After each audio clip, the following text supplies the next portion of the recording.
Lautaro Martinez encense Lamine Yamal, mais attaque violemment le Barça. Dans un match de folie contre l'Inter Milan, le Barça arrache un 3-3 en Ligue des Champions, porté par un Lamine Yamal historique. 100 matchs, un but splendide, une masterclass totale. Mais l'inquiétude grandit autour d'un cadre blessé en première mi-temps. Pendant ce temps, Luis Rubial et Javier Tebas s'affrontent devant le tribunal administratif des sports dans une guerre de pouvoir explosive, et le Barça pourrait contester l'absence de sanctions contre Bellingham. Et pour finir, Laporta sort du silence dans une interview exclusive. Abonnez-vous et restez connectés. Un nouveau tremblement de terre vient de secouer le football espagnol, et cette fois, c'est Javier Tebas lui-même qui se retrouve au centre du scandale. L'homme fort de la Liga, celui qui tire les ficelles dans l'ombre, est accusé de tentative de corruption et d'abus de pouvoir. Une affaire explosive qui pourrait bien faire tomber un des personnages les plus puissants et les plus contestés du foot européen. C'est Luis Rubial, l'ancien président de la Fédération espagnole, qui a lancé la bombe en déposant une plainte officielle devant le tribunal administratif du sport. Selon les documents rendus publics par le journal AS, Rubial accuse Tebas d'avoir proposé un contrat très généreux à Miguel García Caba, un ancien responsable de l'intégrité au sein de la fédération. Un contrat estimé à 150 000 € par an, dans un but bien précis, accéder à des informations confidentielles de la fédération et même du Real Madrid. Cette proposition aurait été faite lors d'une réunion tenue le 28 mai 2022. Une réunion qui, selon Rubial, a été enregistrée, et dont les extraits montrent clairement que Tebas voulait manipuler l'intérieur même de l'ARFEF pour ses propres intérêts. À travers cette manœuvre, il espérait faire tomber Rubial en affaiblissant la structure fédérale de l'intérieur, avec l'aide de ses alliés comme Gerardo González Otero. Mais l'histoire va bien au-delà d'un simple contrat suspect. Car selon Rubial, ce n'était qu'une pièce dans un puzzle beaucoup plus large, un plan froidement calculé pour déstabiliser la fédération et forcer son départ. Une guerre souterraine entre la Ligue et la fédération, alimentée depuis des années par des rivalités de pouvoir, des intérêts économiques immenses, et surtout par le contrôle stratégique des droits télévisuels du football espagnol. Un marché qui pèse des centaines de millions d'euros chaque année. Et dans cette guerre de coulisses, ce sont souvent les clubs comme le FC Barcelone qui en paient le prix. Car oui, il faut le dire, les supporters blaugrana ont de quoi être en colère. Quand on se souvient des décisions douteuses qui ont souvent désavantagé le Barça, des sanctions discutables, des calendriers étrangement organisés, des décisions arbitrales très discutées, tout cela commence à prendre un autre sens quand on apprend que Tebas pourrait avoir cherché à manipuler les institutions pour faire tomber ses opposants. Rubial demande aujourd'hui au TAS non seulement d'ouvrir une procédure disciplinaire, mais aussi d'appliquer la sanction la plus lourde possible contre Tebas. Il rappelle que ce n'est pas la première fois que ce dernier agit dans l'ombre. On se souvient qu'en 2024, il avait déjà été averti officiellement pour ne pas avoir informé correctement le Real Madrid de l'accord polémique avec le fonds d'investissement CVC. Et ce n'est qu'un exemple parmi d'autres. Plusieurs procédures sont en cours contre lui, notamment pour avoir dévoilé des informations confidentielles liées au vote du Real lors d'une assemblée. Aujourd'hui, cette nouvelle plainte pourrait être la goutte de trop. Si les faits sont avérés, le règne de Tebas pourrait prendre fin une fois pour toutes. Et ce serait peut-être une bonne nouvelle pour tous ceux qui rêvent d'un football espagnol plus transparent, plus juste, plus équilibré, loin des combines politiques et des jeux de pouvoir derrière les rideaux. Et vous, qu'en pensez-vous? Est-ce la fin d'une ère trouble, ou juste un nouvel épisode dans une guerre qui ne dit pas son nom? Dites-le nous en commentaire. Alors que le FC Barcelone continue de tout donner sur le terrain pour décrocher chaque point avec détermination, un nouvel épisode controversé vient entacher la compétition. Et cette fois encore, le Real Madrid semble en sortir étrangement favorisé. Au cœur de cette polémique, on retrouve Jude Bellingham, qui a pris un carton rouge en fin de match lors de la finale de la Coupe du Roi face au Barça pour avoir violemment contesté une décision arbitrale. Un carton rouge clair, net, indiscutable. Mais à la surprise générale, la commission de compétition a tout simplement décidé d'annuler cette sanction, comme si de rien n'était. Une décision qui suscite l'indignation de nombreux observateurs du football espagnol. Miguel Galán, président du Centre national de formation des entraîneurs et expert en droit du sport, a pris la parole pour dénoncer cette décision qu'il considère comme une violation flagrante du principe fondamental de neutralité sportive. Selon lui, il est inacceptable qu'un joueur expulsé dans un match aussi important soit autorisé à rejouer aussi vite, surtout quand ce prochain match oppose justement le Real Madrid au Barça en Liga, dans une rencontre capitale pour la course au titre. Cette situation est d'autant plus grave qu'elle donne un avantage direct au club qui a déjà bénéficié de l'expulsion de son joueur vedette lors d'un affrontement tendu face au rival catalan. Galán rappelle que le FC Barcelone a parfaitement le droit de faire appel devant la commission supérieure, car la portée de cette décision dépasse largement le cadre disciplinaire. Elle influence directement le déroulement de la saison et remet en cause l'équité du championnat. Permettre à un joueur aussi influent que Bellingham de fouler à nouveau la pelouse dans un derby décisif, après une expulsion injustement effacée, c'est ouvrir la porte à toutes les dérives. C'est créer un précédent dangereux pour le football espagnol et envoyer un message inquiétant aux autres clubs. Les supporters du Barça ne sont pas dupes. Ils connaissent ce scénario par cœur. Combien de fois ont-ils vu des décisions étranges tomber toujours du même côté à chaque instant clé de la saison? Il devient difficile de croire à une simple coïncidence. C'est pourquoi le club catalan ne peut pas rester silencieux face à cette injustice. Il doit réagir fermement, défendre ses droits, et exiger que les règles soient appliquées de manière égale à tous les clubs. Sans traitement de faveur. Sans interprétation biaisée. Sans arrangement en coulisses. Et vous, qu'en pensez-vous? Est-ce une simple erreur, ou un nouvel exemple de favoritisme déguisé pour certains clubs? Ce soir-là, au stade, les cœurs des supporters catalans ont battu plus fort que jamais. Car ce n'était pas un simple match de football, c'était une bataille, une véritable guerre de volonté. Barcelone affrontait l'Inter Milan dans une demi-finale de Ligue des Champions qui restera longtemps gravée dans les mémoires. Tout a commencé de la pire des façons pour les hommes d'Hansi Flick, menés 2-0 dès les 20 premières minutes après des buts de Marcus Thuram et Denzel Dumfries. Les visages étaient tendus, les voix s'élevaient et les doutes prenaient place. Mais ce Barça-là n'est pas du genre à baisser les bras. Il a suffi d'une étincelle, d'un éclat de génie, pour que tout change.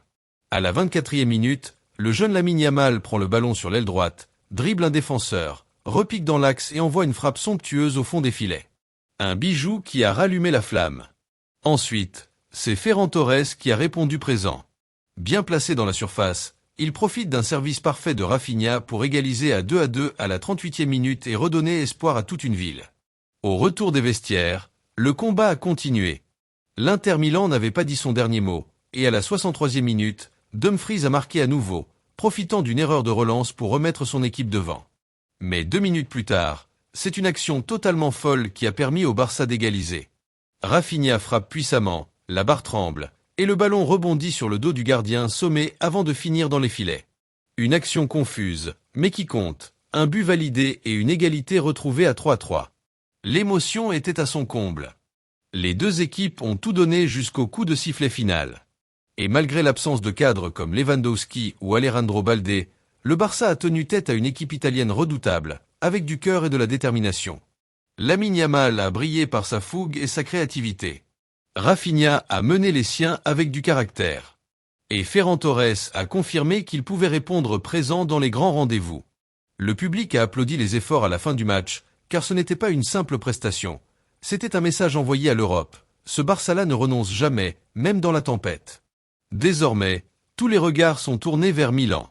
Là-bas, dans un stade hostile, l'équipe catalane devra aller chercher sa place en finale, en prouvant encore une fois qu'elle a l'âme des plus grands. La Ligue des Champions n'est pas une compétition qui pardonne. Mais c'est une compétition qui récompense ceux qui se battent jusqu'au bout. Et ce Barça-là croit toujours à ses rêves, plus fort que jamais. Jusque-là, si vous aimez cette analyse et que vous voulez continuer à suivre toute l'actualité autour du Barça, n'hésitez pas à vous abonner à la chaîne. Continuons.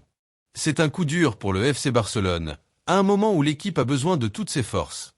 Alors que la saison atteint son point le plus chaud, un des piliers de la défense catalane, Jules Koundé, a dû quitter le terrain prématurément lors du match intense contre l'Inter Milan. Après seulement 42 minutes de jeu, le défenseur français a ressenti une douleur à l'arrière de la cuisse et a immédiatement demandé à sortir. Une scène qui a glacé le sang de tous les supporters du Barça, car Koundé n'est pas un joueur qu'on remplace à la légère. Depuis le début de la saison, il enchaîne les matchs avec une régularité impressionnante, toujours présent, toujours solide. Il était même l'un des héros de la finale de la Coupe du Roi, avec un but spectaculaire face au Real Madrid. Mais cette fois, le corps a dit stop. 53 matchs, toutes compétitions confondues et une intensité constante ont fini par laisser des traces. L'accumulation est trop grande, et cette blessure tombe au pire moment. Avec le match retour contre l'Inter qui approche, et le derby décisif en Liga contre le Real Madrid dans quelques jours, le Barça risque de devoir faire sans lui. Une nouvelle qui inquiète, d'autant plus que la défense avait déjà été mise à rude épreuve ces dernières semaines. Eric Garcia a été appelé pour prendre la relève, mais la pression est énorme, et le vide laissé par Koundé, difficile à combler. Même si le club n'a pas encore confirmé officiellement la gravité de la blessure, les premières indications laissent penser que le Français manquera au moins 2 matchs cruciaux. C'est un rappel brutal que le calendrier surchargé peut coûter très cher, surtout quand on se bat sur tous les fronts. Maintenant, il ne reste plus qu'à espérer que la blessure ne soit pas trop grave, et que Koundé puisse revenir rapidement pour aider son équipe dans cette fin de saison tendue et décisive. Mercredi soir restera gravé dans l'histoire du FC Barcelone, non seulement pour le score, mais surtout pour l'éclat d'un talent pur qui continue de grandir sous nos yeux. Lamine Yamal, seulement 17 ans, a franchi un cap symbolique, celui des 100 matchs officiels avec l'équipe première du Barça. Un chiffre impressionnant, quand on pense à son jeune âge et à tout ce qu'il a déjà accompli sous le maillot blaugrana. Ce soir-là, dans un match de très haut niveau face à l'Inter Milan, en demi-finale allée de la Ligue des Champions, il a brillé comme rarement un jeune joueur l'a fait dans un moment aussi important. Sur la pelouse de Montjuïc, Lamine a montré une fois de plus pourquoi il est considéré comme l'un des plus grands espoirs du football mondial. À un moment où le Barça avait besoin de lumière, c'est lui qui a pris ses responsabilités. Il a dribblé avec sang-froid, il a résisté à la pression défensive et a décoché un tir du pied gauche qui a laissé le gardien sans réaction. Le ballon a touché le poteau avant de rentrer. Un but plein de talent et de personnalité, qui a redonné espoir aux supporters et à toute l'équipe. Ce but ne marquait pas seulement une égalisation importante, mais aussi une nouvelle ligne dans le grand livre des records du club. Avec ce match, Lamine devient le plus jeune joueur de l'histoire du Barça à atteindre les 100 apparitions en équipe première. Il efface des records historiques et dépasse même Lionel Messi, qui avait atteint ce chiffre à l'âge de 20 ans. Lamine, lui, l'a fait à 17 ans et 291 jours. Né à Espluc de Llobregat et grandi à Mataró, il a rejoint la Masia très jeune et n'a cessé depuis de démontrer son talent et son intelligence de jeu, très au-dessus de la moyenne. Dès son plus jeune âge, on voyait qu'il était spécial, capable de faire la différence à tout moment. Depuis ses débuts le 29 avril 2023 contre le Betis, à seulement 15 ans, il a multiplié les exploits. En 100 matchs, il compte déjà 22 buts et 26 passes décisives. C'est un rendement incroyable pour un joueur qui découvre encore le très haut niveau. Rien que cette saison, il a déjà inscrit 15 buts et offert 26 passes décisives.